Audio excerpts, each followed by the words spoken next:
Hey guys, finding the perfect gift for the food lover in your life is easy. Thanks to Goldbelly. Goldbelly ships America's most iconic foods straight from world-famous restaurants right to your door. So if you want to treat someone to Joe's Stone Crab from Miami, Franklin Barbecue from Texas, or desserts from famous foodies like Ina Garten or Martha Stewart, Goldbelly has you covered. Just go to goldbelly.com and for a limited time, get 20% off your first order with promo code GIFT. That's promo code GIFT. Hello, my name's David Seaman, and this is the Three Lions Podcast.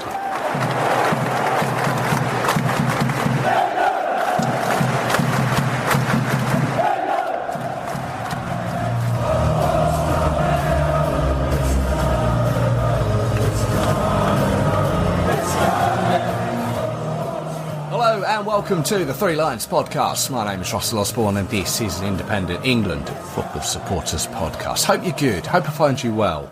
Now, the senior men have now finished their October international break. You can tune into the review episode. That was where I took a look back on Wales and Latvia with CJ Joyner. You can still catch that at your podcast provider of choice or threelionspodcast.com. I also released an episode where I previewed the World Nations Cup for walking football with Stuart Langworthy. Always happy to get behind those guys. World Nations Cup is coming up very soon over in Spain. If you want to know more about that, then go check it out. It's in the same places. And then there is this episode. We are back. We are talking women's football. The Lionesses are European champions. Winners back in the summer. Seems a while ago now, for whatever reason, doesn't it? I guess, personally, I've had a few things going on since. But anyway, they are back and will be facing both Brazil and Australia. And as per normal, I've got all the squad details and I'm going to introduce you to a new guest shortly.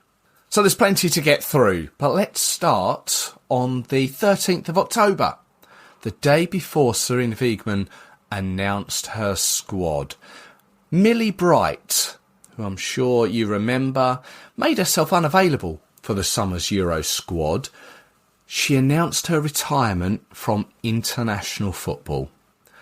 Back in the summer, she withdrew from that squad, citing she couldn't give 100% mentally or physically to the cause, and along with surgery for a knee injury, she withdrew. She has now confirmed that she won't return to the team and has retired after 88 caps and 6 goals. She says her priorities have changed, that she craved family time, time with friends and time for herself. Which, when it's put like that, it's easy to understand. Any professional sports person has to give a lot to the cause, and other things suffer because of it. There's training, there's matches, there's travel, there's media commitments. All these things take a lot out of your daily life, I guess. Now, she began her Lionesses career back in September 2016, and her last game in an England shirt came at the back of April this year, 3-2 defeat to Belgium. She has been back in a Chelsea shirt this season, and it appears that Sarina was keen to select her when she was asked when she announced her squad the following day. So yeah, her priorities now basically are Chelsea and family. Of course, Millie Bright joins the likes of Rachel Daly, Mary Earps, Fran Kirby, all who have recently retired from the international game and were all part of that first European Championship victory on home soil. That's right, we are double, back-to-back European champions. As I said, the following day, Sarina, she announced her squad for the upcoming friendlies against Brazil, which is on Saturday the 25th of October. That's at the Etihad Stadium in Manchester. And then against Australia on Tuesday evening, the 28th at Derby's Pride Park. I'll take a look at our record against both of those in a moment. But first, I've got the squad here. Let's go through it. It is a 25-player squad. 3 goalkeepers: Hannah Hampton, Kiara Keating and Anna Morehouse. 9 defenders: Lucy Bronze, Jess Carter, Neve Charles, Alex Greenwood, Taylor Hines, Katie Reid. Maya Letitia, Esme Morgan and Lotta Wooben-Moy. 8 midfielders: Laura Blinkild-Brown, Missy Bo Kearns, Lucia Kendall, Grace Killington, Jess Park, Georgia Stanway, Ella Toone, Kira Walsh. And 5 forwards: Michelle Agyman, Aggie Beaver-Jones, Chloe Kelly, Beth Mead and Alessia Russo. There are a few new names within that squad that you may not be familiar with. We'll touch on those in a minute. But the average age of the squad is 25 years old. There are 870 caps across it and 165 goals. I know you like your stats. There are 6 players from Arsenal, 5 from Chelsea, 4 from Manchester City, 3 from Manchester United, 2 from Aston Villa, and 1 each from Orlando Pride, Gotham FC, Washington Spirit, Bayern Munich, and Brighton Hove Albion. So there are players that maybe you are familiar with that aren't in this squad. There is no Leah Williamson. She's out with a knee injury. No Lauren James and no Lauren Hemp. Both of those are suffering from ankle injuries. There's no Ellie Roebuck either, goalkeeper, who's currently at Aston Villa. After a period of time at Barcelona, she's actually got 11 caps to her name. So maybe a little surprised that, I don't know, she's just struggling to get back into the side. So let's take a look at some of those players that you may not be so familiar with. There's 5 players who are uncapped. 2 of those are goalkeepers, Kiara Keating and Anna Morehouse, which is what I mentioned Ellie Roebuck as being a possibility for the team. But the 3 uncapped outfield players, Taylor Hines of Arsenal, Katie Reid also of Arsenal, and Lucia Kendall of Aston Villa. Taylor Hines is a left-back for Arsenal. She's 26 years old and transferred from Liverpool to the Gunners in the summer after making 131 appearances for them. She also played for Everton prior to that, so she's played for both sides in Liverpool. But before that, she actually began her career at Arsenal, so she's come back home, as some might see it, and so far has slotted in quite comfortably. Now, on the international front, she's got a bit of a background. Previously representing England at under-17 level, she won 20 caps with 11 goals. Also 8 caps and 3 goals for the under-19. She won the bronze. She was part of the bronze medal winning team at the under-20 World Cup in 2018 in France. However, she also has a cap for the Jamaican national team. After recently playing against France in October last year, she was eligible to play through them through family heritage, but she was born in England. Now, obviously, that was a friendly, and these upcoming games against Brazil and Australia are friendlies. So I think it's a case of once you've played in a competitive match, then you are tied to that nation. Katie Reid, also of Arsenal, is a centre-back and has been a big prospect for them for some time now and is now getting her opportunities. She's made appearances for various England youth teams over the years, under-17, under-19 and also the under-23s, despite only being 19. And without wanting to pick her out for any specific reason, but she's easily identifiable because of her flowing red hair. Let's just say that. And Lucia Kendall from Aston Villa is a midfielder, aged 21, who last year was at Southampton, who were previously a non-league side. Kendall helping them on a journey to the Women's Championship. And got rave reviews along the way. Like Hines and Reid, she's also represented England at youth levels, under 15, under 19 and under-23.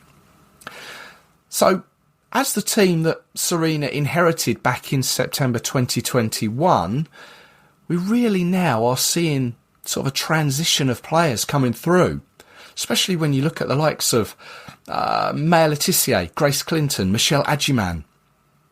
There is a wealth of talent out there she is giving opportunities to.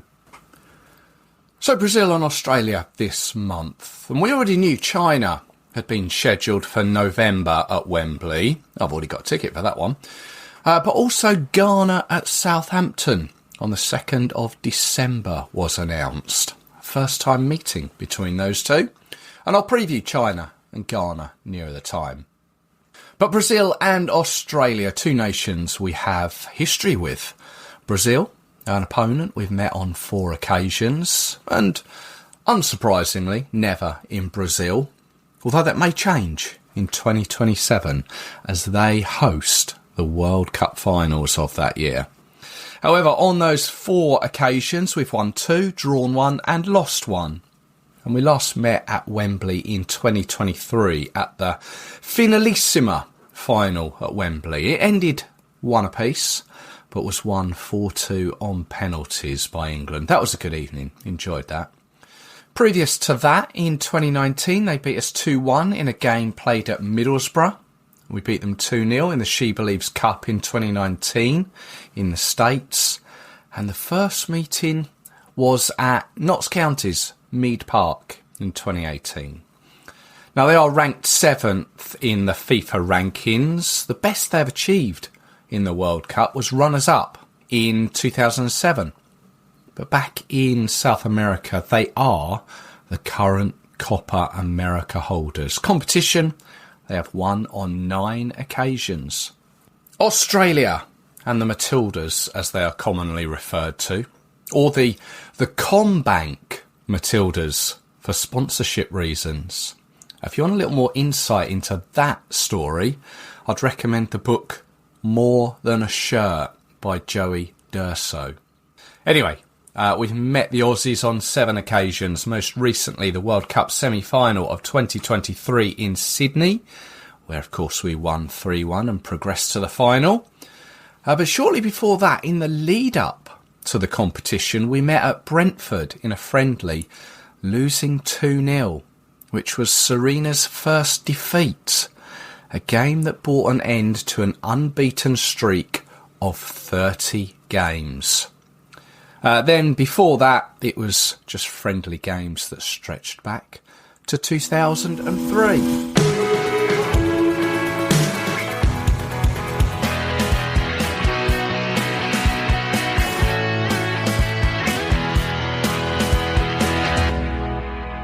Let's go to Gravesend. Let's talk with Zoe from the Lionesses Den. Zoe, hello. Hello, how are you? I'm very well, thank you. Yourself? Not too bad, thanks. Bit tired, come off a night shift, 4 hours sleep this is, so yeah. That's good for 4 hours sleep. Not bad, used to it, so. Now, many people may be aware of the Lionesses Den. You had quite a bit of media attention, I think, during the summer, didn't you? Yeah, a little bit busy over the summer, but I kind of pushed for it a little bit and then it just went a little bit mad. Obviously, I expressed a lot more media interest. In the end, I was batting people away because I work full time as well, so I couldn't make certain appointments. They wanted me on TV. It was like a rag doll being pulled. But it was good. It was really good, really cool experience. It got not that I make any money out of this. This is my passion. Like, we just built it for us to watch football, but it kind of exploded, which is quite nice. So just to explain, this is a pub you've built in your garden? Yeah, it's not a very big garden either, but yeah, it was a shed originally. So we got like an old council house, so they're very well built, concrete building outside. Used to use it as a shed, then we turned it into a gym, then it was a shed. But we kind of like, it'd be really nice to have like an outbuilding, even though our garden's not massive. But there's like literally council garages, not like a stone's throw away. So if we could get one of them, we could empty the shed completely and build it into a pub, which is exactly what we did, with the help of like father-in-law, who's like an ex-builder.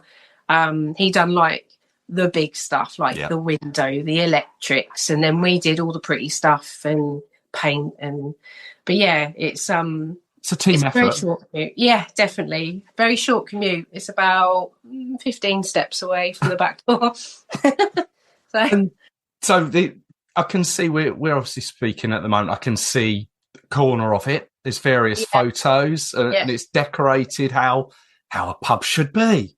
Yeah. I mean, these were the first when we won the Euro 22 competition.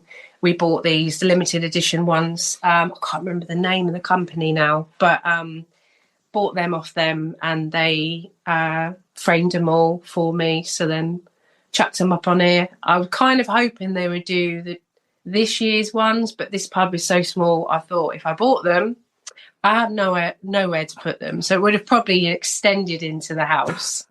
But yeah, so it's just got loads of memorabilia of the Lionesses. I'm trying to not buy more, but it's hard not to. And then I'm trying to squeeze it into corners and think of clever ways of putting it in here. So it's not very big. So for those of us that can't see it, obviously it's been an audio podcast, just give us a little visual guide to the pub. Is there a bar in there? Yeah, we got so it's as you walk in, it's literally 2.1 meters by 2.7. Yeah, I can remember that from building all the paneling. So we got wall paneling, very sort of dark colours. It's very cosy. So it's green and I think it's called black ink, which is basically a posh name for black blue. Yeah, it's just like wooden furniture. You've got Chesterfield chairs, very comfortable. So when you sat in here watching the football, you're not sat on a hard wooden bar stool. Nice. Nice little fire in the corner. It's like a Calagas one. It looks like a real fire, which is what we wanted to go for. My favourite part is the sash window, which has got the England vinyl, the decals. Very stressful. I had to stick them on myself. That's my Panini sticker skills coming into play from the kids. I still do them now. Don't we all? Ones. It's good fun. It's just, I know I'm like a 42-year-old woman doing them, but I don't care. Just medals like from the Lionesses, not real ones. They're just replicas. Lights, bar fonts, glasses. It's just what you would expect in a pub. Dog's bed, very important for the little dog. Loads of little trinkets. You'd be standing, walking around for ages. Well, not walking around, looking around for ages, finding new bits and pieces. So, love it. And the TV dominates. Yeah, yes. Yeah, that was actually a freebie. So I don't know if you were aware. I did an advert for Sky Glass back in the 23 World Cup and got to meet Leah Williamson, which was pretty cool. And they gave me the TV free for the pub. Wow. Yeah, so nice Sky Glass in the TV, perfect. Shame the pub wasn't bigger because they said you can have any size you want. I'm like, I can only have the small one. But it's perfect, yeah. Lovely. Oh, that's great stuff. You've given us a little guide around it. What's the most people you've had in there? Maximum occupancy of 6. Okay. Standing room only. You could squeeze. If it was standing, you could probably squeeze 7. But yeah, it's not big at all. It's not big. Oh, great stuff. And do you have to have a licence there? No. Have you got your name above the door, proprietor? I do actually. Well, actually not above the door because couldn't fit it above the door because there's no room. So it's over by the TV. There is a little licence plaque there. Yeah. But no, we don't sell drinks. We just bring your own drinks. We provide what we can. Yeah. So. Oh, great stuff. So take us back to your football childhood and following England. How was all that? How did that start? Well, my family are massive football fans. This is very complicated. I'll try and short it down. So when my family are Scousers, so born in Liverpool, moved to the Isle of Wight. My mum was 6 when she moved there. That's why I don't have a Scouse accent. So growing up as a Liverpool fan, Scousers are very passionate. So I supported Liverpool. I grew up playing football since about 2. I think I've got a picture of me with football. and just sort of cottoned on from there, really. I had an uncle, he lives in Liverpool now. He's very, very passionate Liverpool fan. Sort of grew up. And then obviously as a female playing football at school, especially, there was no school team. And I used to really, really annoy my PE teachers. Like, I'm like, why is there no football team for girls? Well, there's no interest. I'm like, there is. I know there's girls on the playground. They want to play football. So my PE teacher, obviously, I caught him on a short moment one day, a weak moment. And he said, if you can get a team together tomorrow lunchtime here at whatever time, I'll put on a girls' football team. So I was like rallying all the girls around, and we got, I think it was 16 girls. Wow. And he was like, oh, okay. Didn't know there was an interest. And it started from there. So I started the girls' team at my high school. So I'm quite passionate about it. And then went on, joined a club on the Isle of Wight, played there, and obviously looking for female role models to watch, basically. And that's when I noticed Kelly Smith back in the day. Like, oh my God, that girl is just an amazing player. Yeah. It's a shame if she wasn't 15 years younger, she would be winning the Ballon d'Or every year. She was amazing. I don't know if you ever saw her play. Played for Arsenal, didn't she? Arsenal ladies. Yeah, unreal. So obviously followed her. She went to America, kind of lost touch with her a bit. And then, just trying to find female role models. She come back, played for Arsenal. And that's when I started to support Arsenal ladies. Obviously, that felt a bit wrong, being a Liverpool fan all those years ago. But, so started following Arsenal ladies. And it's just stuck. Like, I can't veer away from him. My favourite player is Beth Mead. Again, plays for Arsenal. Yeah. So when people say, who do you support? It's like, Liverpool men, but Arsenal ladies. They're like, what? So that's where that comes from. But played football, realised I'm not going to be a professional footballer. I can't be bothered running that much. Like, it bores me. So then moved to the sideline, went to university, did sports therapy, did physiotherapy, got into football. So I physioed for Barnet ladies, Brentford ladies, and then Middlesex Centre of Excellence. That's where I met Chloe Kelly, Anna Philby, and Rihanna Dean. They're the three big names. Yeah. So Rihanna's plays for Southampton. Anna plays for Watford. She's just been called back up to the Wales team. And then obviously everyone knows Chloe Kelly. So I was a physio for a couple of years. Then left that role, and unfortunately life just got in the way. Never really got back into the physio side of things, but very, very passionate fan now. So absolutely. Oh well, are you still in touch with Chloe Kelly? No, I'm in touch with Anna and Rihanna, but Chloe, she's too busy for me. No, I don't she know. Might remember me. I have no idea, but she's busy girl. So I think one day there'll be a seat for her in the pub there. There's always a seat here for Chloe. Always a seat. Hero. So obviously there's your journey looking at the football and being a physio. When did the Lionesses sort of enter your life? Probably when I was about 15. So what's that? Oh God, show my age, like 25 odd years ago. Obviously not popular at all then. No. I used to try my hardest to find any information to go and watch and play. And my mum's partner at the time, he just loved football. So he came to a couple of games with me over at like Southampton. I think England played Holland once. Kelly Smith scored a hat-trick. So pretty much since then, I actually looked up to a player called Danielle Murphy as well. She was an England right back. And then you fast forward like 15 years later when I'm working for Barnet Football Club, and Danielle Murphy stood there, and I was like, oh, wow. Okay.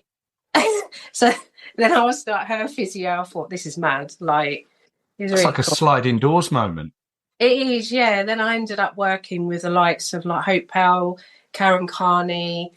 They won't remember because it was like a night they would come down, right, and I was just stood at the side, but they were there. We played friendlies against Arsenal ladies, like absolute starstruck, like Kelly Smith playing. I was like, oh my God, this is mad. I'm getting paid for this. Not a lot, but I couldn't make a career out of it back then because it wasn't really a thing, unfortunately. So, yeah. And obviously, we all know how the Lionesses have blown up. I don't know if blown up's the right phrase to use, how they've just emerged into everyone's consciousness now. I mean, I've got a daughter who looks up to them, and much like yourself, Beth Mead is her player. She's got a shirt with Mead on the back. Right. Well done. So, yeah, I mean, the double Euros champions. Did you get to any of those tournaments? We were at the one in England, the 22. Yeah, we went to pretty much every England game, including the final, which was just a mad day. Absolute crazy. Like, we went to Box Park before. It's become a bit of a tradition now because it's so much fun.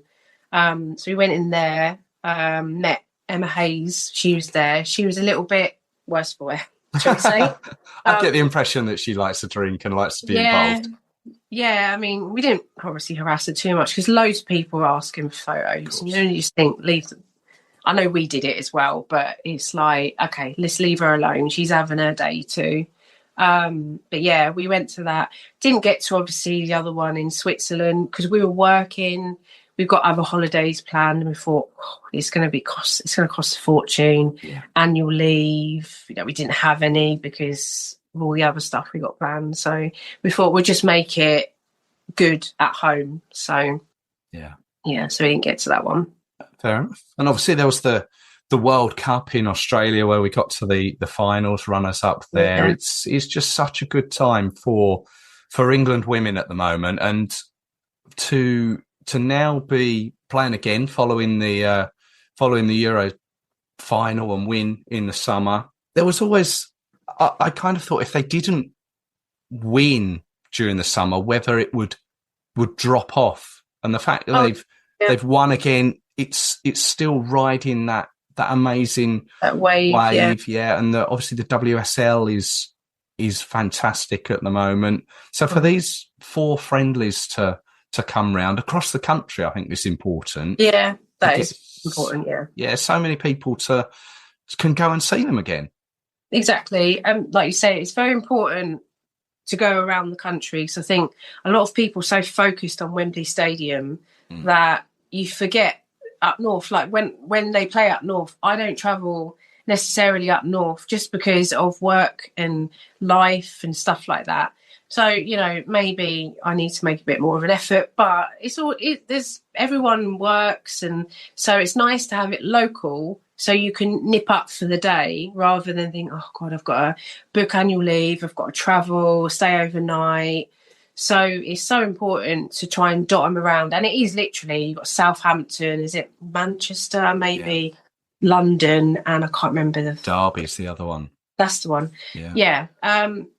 So that is so important. And it's good because then all the fans can see so I'm assuming they'll show the trophy. So we're going to the China game at Wembley. Oh, I see you there.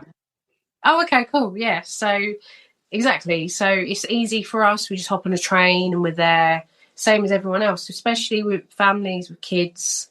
They can't drag all their kids down to Southampton or London if they live up in Manchester. It's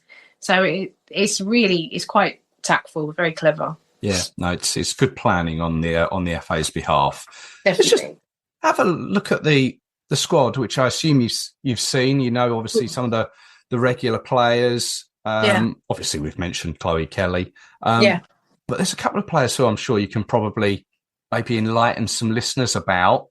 Taylor Hines and Katie Reid, who have both been called up for the first time, both Arsenal. Yeah, obviously, that's my team. So Katie Reid has come into her own recently. So she has been sort of dabbling with the first team over the last sort of year, I would say. But because Leah Williamson's out injured at the moment, she's been thrown in at deep end. It's like, right, okay, you're starting and you're playing 90 minutes pretty much. And she shined. Like, she's shown she is the future of the England defence. She's brilliant. She's quick. She's strong. She's young, so she still has things to learn. Of course. But what better way than to just throw her in the deep end and just get on with it? And she's got good players around her to learn from. Obviously, Leah's going to be there in her ear as well, helping. But she's great. And then obviously Taylor Hines, originally at Liverpool, has had to move from Liverpool for some reason. I don't know. There was a little bit of a mass exodus at Liverpool at one point. Yeah. I do think it was because maybe Matt Beard left, because I think he was quite a popular person. Obviously, he left, and it seemed like a bit of a, oh, right, well, if he's gone, I'm gone. Bit of a domino effect, wasn't it? I think so. I mean, that's my opinion. So Taylor Hines leaving Liverpool's Arsenal. She was previous Arsenal anyway. So it was kind of like Chloe Kelly, go back home, as they call it. And she's a great player anyway. But I think playing at that little bit higher level, it's sort of made Serena think, okay, yeah, she's quick. She's a good option for left back. So, yeah, why not? Like, give her a chance. The team looks like a lot of youth. And I think she's now starting to think, okay, I've got an ageing team. Let's start playing around, especially that like midfield. There's a lot of new names that people might not know, or I mean, even me, like I'm sort of trying to keep up with them all now because they're all new and coming through from different teams. It's quite hard to keep up sometimes. So yeah, of course. Yeah, no, I totally know the feeling, but I think that just shows the amount of talent that we've got coming through, and Serena's happy to experiment, yes, but happy to get them in and see them and see what they're capable of. Yeah, I mean, Serena's a funny one. So I think she's brilliant. When I heard she was joining, I told my other half, that is the biggest signing I've ever seen in England ever. And she was like, never heard of her. Like, oh my God. Like, that blew my mind. So when she came, I knew we were in good hands. Yeah. Obviously, didn't expect necessarily winning all this stuff. I knew she was a good manager, but she's a funny one. She'll bring all these kids in. They probably won't even get 1 minute on the pitch. But what it does give them is that being within the team, experiencing the training regimes, St. George's Park, travelling, being part of a team, especially a winning team like that. So, a lot of people will complain about her selection. She constantly keeps picking the same team. Well, that's because they win. So I support Serena in whatever decision she makes, because she obviously knows what she's doing. Like, her track record is unreal. She is, for me, the best female manager in the world. Like, I know you've got Emma Hayes, amazing. Sonia Bonpastor, amazing. But there's something about Serena and how she works things. She's very personal, very, very empathetic person. You can see all the little touches she has in the training ground that it obviously works. Yeah, well, it's proven, not just for the Lionesses, but for the Dutch as well, where she had success as well. And you say about the players coming in and they may not get minutes. I think that was the same for Michelle Adjiman, wasn't it? And she had to bide her time. And then when she got her chance, well, she took it straight away. Took it literally. I mean, that first goal she scored for England, it was at 41 seconds, give or take. What a half volley! Like, what? That are you joking? Like, you're so young. Yeah. But then they've got no fear, have they? They come on. I've got nothing to lose. Let's just throw myself into it. And I mean, what a player! She's still so young and learning, but if she continues in that development, I mean, it's good. I think it's a good move, her being at Brighton still on loan, because Arsenal, you look at their squad, like, it's huge. And you're not going to put Michelle Aguiman in front of Alessia Russo. You're just not. Yes, she might get 10 minutes here, 15 there, but if you want to develop her, she needs 90 minutes week in, week out, and she's pretty much getting that at Brighton. And they're a good side. They're a really good side, so tough to beat. Yeah, no, the loan system has been taken advantage of there, and it's working for everyone. Yeah. No, it is. Yeah. So do you see these two? Well, there's 4 friendlies, isn't there, really? But Brazil and Australia are going to be tough. Yeah, definitely. Brazil have got obviously an issue with us because of when we beat them at the finalissima, which we were at that game. That was a really cool game. So I mean, Brazil, they went through a phase. They were an Asian team, and they didn't really have the youth coming through. I've not really kept an eye on them. I know, obviously, I've heard Marta's come back, which is amazing, crazy. Like, that woman is an absolute legend. I think she's 40, maybe. She's 40-ish. I remember. I wasn't aware that she'd come back. I have to be honest. Yeah, I'm pretty sure she's come back. She retired, and it was like, no, actually, I'm going to come back. How long for? I don't know. Yeah. But I think, well, if she can play, why not? Like, she's Marta. You're not going to say no, are you? So, yeah, I don't know about their youth really. Not really kept an eye on them, but I know Australia are always a decent side. Yeah. Most of them are over here, so unfortunately, we're developing other countries by having one of the best leagues in the world. But it'll be tough, but we'll match it, no problem. Yeah, of course. Sam Kerr being the one of the toughest players there, isn't she? Yeah, I mean, she's obviously had quite a serious injury, still coming back from it, but you would never write her off. Never. Yeah. She is a born goal scorer. Well, we shall see how they go. I say the game's being played late October. Lovely to speak to you. Tell us a little bit about where we can. I see you're on the socials, aren't you? Where can we find you? Yeah. So mainly Instagram. I tried dabbling in TikTok, but I'm not really into big video stuff. So mainly on the Instagram page. You've got a Lionesses Den page. That's basically where we're at. Cool. All right. Well, as I say, it's lovely to speak to you. Thank you. Good luck with any future media pub appearances. Yeah. More freebies coming your way. Maybe. I don't know. I mean, I'm not pushing for it much. It's just, like I say, it's a pub in our garden. If anyone wants to talk to me about it, I will talk your head off about the women's football. So see what happens. I'm going to take you up on that. Shall we speak next month? Absolutely. No problem at all.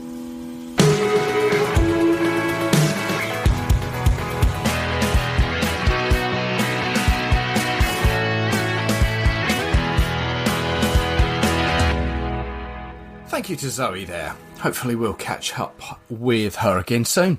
Go check out the Lionesses Den page on Instagram. You'll get more of an idea of what it actually looks like. Now, we both gave an insight into a few of the newer players, and as tends to happen, we get some withdrawals. There was no WSL this past weekend. The Women's League Cup group stage took centre stage. However, we spoke about Katie Reid, and of course, on Monday, she withdrew from the squad with what is being called a small injury. But she's been replaced by Liverpool's Grace Fisk, who too is uncapped. She has been part of the senior squad before. She went to the 2020 She Believes Cup under Phil Neville, but he didn't play her. So Reid now joins Grace Clinton, who over the weekend also withdrew. She didn't take part in Manchester City's League Cup game against Newcastle, and it would appear at the time of recording she hasn't been replaced. So the squad is down to 24 players.